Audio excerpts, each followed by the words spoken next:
Good afternoon. Welcome back. Our first guest this afternoon is Ronald Rael.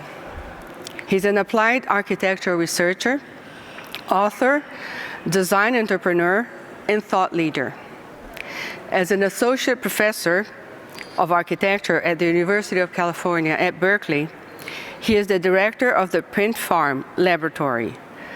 Farm meaning Facility for Architecture, Research, and Materials. Holds a joint appointment in the Department of Architecture and the College of Environmental Design and the Department of Art Practice. He earned his master's in architecture at Columbia University. And he became known all over the world for his T-Toto project installed on the US-Mexico border in 2019. He is here to tell us about architecture and the art of doing good. So the floor is yours. Thank you.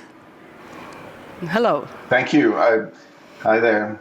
So what does it mean to be a designer in the borderlands of the United States, living near Mexico? And so I'm going to talk about two projects that demonstrate the kind of work that we're doing in the borderlands. And I don't seem to see my own slides. I don't know if that is something I can do here, but I'm not seeing them. Can you see my slides change? Can you hear me?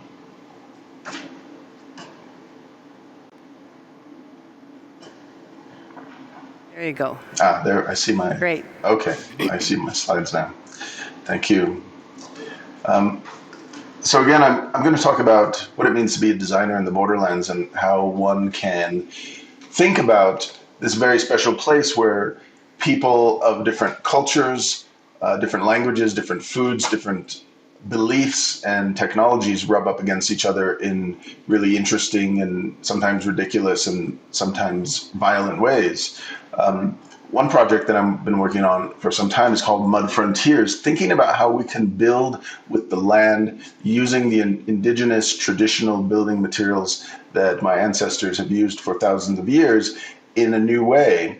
And it grew from a book that I wrote in 2008 called Earth Architecture that was looking at the way one can build with earth in a modern era. But I also wondered what the future of building with earth was. And in 2008, I thought maybe it could be 3D printing. So over the last few years, we've embarked on a project of thinking about how we can build directly in that landscape itself. Thinking about how you can take the soil from the site, combined with 3D printing and robotics to build structures, architecture, ceramic pottery, functional pottery in a landscape that's very remote, using a lightweight robot and just using the soil from the site itself. We conceptualized these projects under several experimental themes. One was about light, thinking about how light you could build with earth, how thin you could build an earthen wall by taking it for depositing the earth in a small curve, but also thinking about how in these very remote environments, you could also think about the quality of light itself. And these would serve as beacons in the landscape. The second theme is about the lookout and thinking not only how we can build more dense structures that become walls and thinking about them structurally, but thinking about how we can build circulation, how we can 3D print stairs, for example. The next theme was about the kiln, how we could use these structures to fire pottery by digging clay from the site itself and making functional pottery for the home in the tradition of people who have lived here for thousands of years. The next theme was the hearth, and to think about how we could actually use the technology to make spaces for gathering, to 3D print furniture and a fireplace as a place for community to come together. And this is just a walkthrough of our experimental grounds where we are sifting the mud, mixing the mud, and you can see the landscape and the remoteness of the landscape and see where we're making these experiments in Earth. Because while these are experiments in technology, in looking back at tradition, these are also experiments to think about how perhaps in the very near future we can use robotics to build upon the traditions of the past to make beautiful housing that is actually accessible to large numbers of people using only the ground from where they are from. Our experiments have continued to think about how we can start to make interconnected rooms, approaching a kind of architecture, thinking about how we might be able to build a home by simply moving the printer from location to location, thinking about how we can begin to enclose the structures, 3D printing a dome, printing much taller, in this case, printing it on a platform. And you can see how this is a project that is ongoing right now, how we're creating these environments, thinking about how one makes a window, how one makes a door. And there's beautiful outcomes by allowing the one to see the sky as well. So here's just a peek into the project that we call Casa Covida, a house for cohabitation during this time of COVID.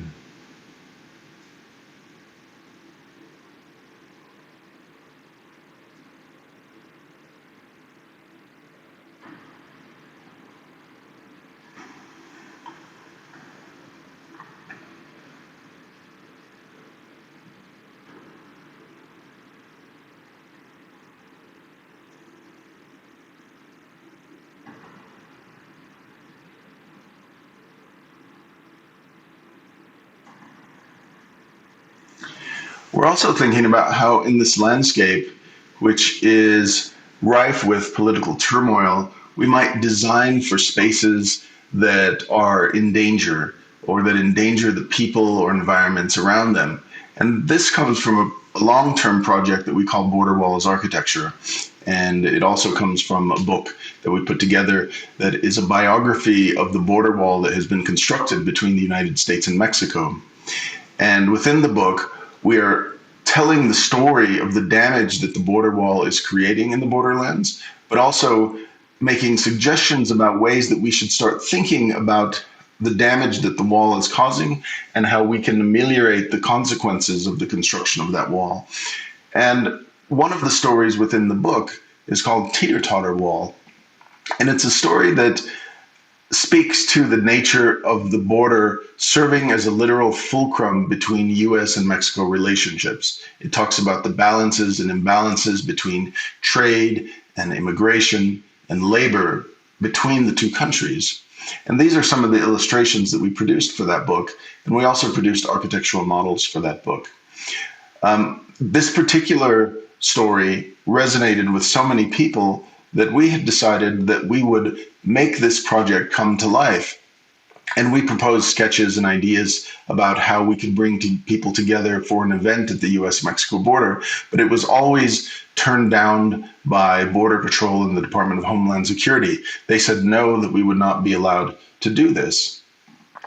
But what we decided to move forward with is to think about how we might smuggle design to the border, how we might make a teeter-totter and allow it to exist in the world, and what it would mean to bring this structure of play as a form of activism to the borderlands. And so we went forward with simply designing it for the wall anyway and constructing it. And here you see one of the first rides of the teeter-totter in the metal shop in Juarez, Mexico. The ideas of how you smuggle design to the border were taken into consideration as well, thinking about how the wall could serve as the fulcrum of the teeter-totter. And if we zoom in closely, we can see that literal fulcrum where the teeter-totters were meant to be set in place. Because of the continued news of child separation at the border and the continued news of the construction of more walls at the US-Mexico border, we simply decided one day that we were going to wake up and travel to the border and invite friends and family on both sides to share in an intimate event. We finished the teeter-totters. We painted them a bright pink. The pink color was chosen by everyone involved because we had to remember that despite this event as being an act of play and an act of activism, it was at a site of violence. And we wanted to use the color pink because in Juarez, Mexico, the color pink is used to remember the women who were killed during the time of violence in Juarez. And so we simply woke up one day and traveled to the border, and here's how it went.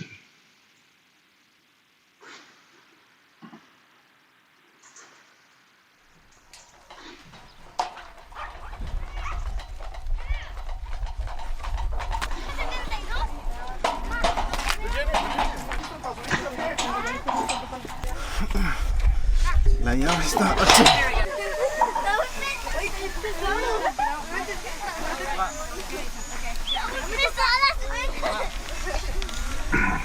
And all the time that we spoke about what it meant to create space on both sides of the border and consider not the construction of the wall, but the space itself, we discovered that the power of mothers and children in that space created a sanctuary. And despite the US Border Patrol coming, and despite the Mexican National Guard coming, they remained at a distance and allowed us to continue this event for 40 minutes with the children. The only reason that this event stopped is because the children were tired of playing on the teeter-totters just as they would in any park. But it was an amazing moment because it brought people together and it told a different story of the borderlands. Often in the United States, the story of the borderlands you hear is that there are bad men doing bad things in a land where no one lives. And we were able to show that this is a landscape where women and children live and try to do their best and have joy despite the oppression of the construction of the wall. And I think we were also able to show that really the consequences that occur on one side and the actions that take place on one side have consequences on the other. Thank you very much. Thank you, Ronald. That is indeed amazing. I mean, not only the first part of your presentation, where you bring together technology, tradition, and local materials to make possible something that is a long-time tradition in the area, and nobody uses anymore, nobody believes in it anymore. And quite amazing, the structures that you built. Congratulations. And also Thank you. The art. What was what happened after the playtime, both in Mexico, and if you could in a couple of minutes synthesize the reactions, local reactions, both in Mexico and in the US? Well, I think the reactions for us is that we suddenly experienced the division again. While we were brought together at the moment, at that moment of the event, and the communities came together at both sides, when the event was over, I think we all wanted to come together in celebration for a successful event, and we were not able to because of the wall. And so it took us about an hour and a half to get back over to the United States, even though the United States is so close. And so we weren't able to share in the story and the event of the day. And I think we all experienced that disconnection that everyone on the borderlands, in the borderlands, experiences every single day.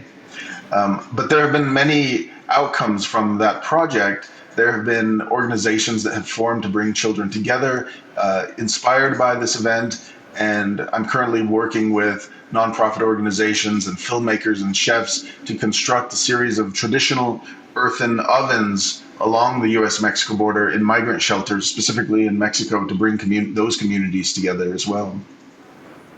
No, quite amazing. Well, thank you very much for bringing and sharing this story with us.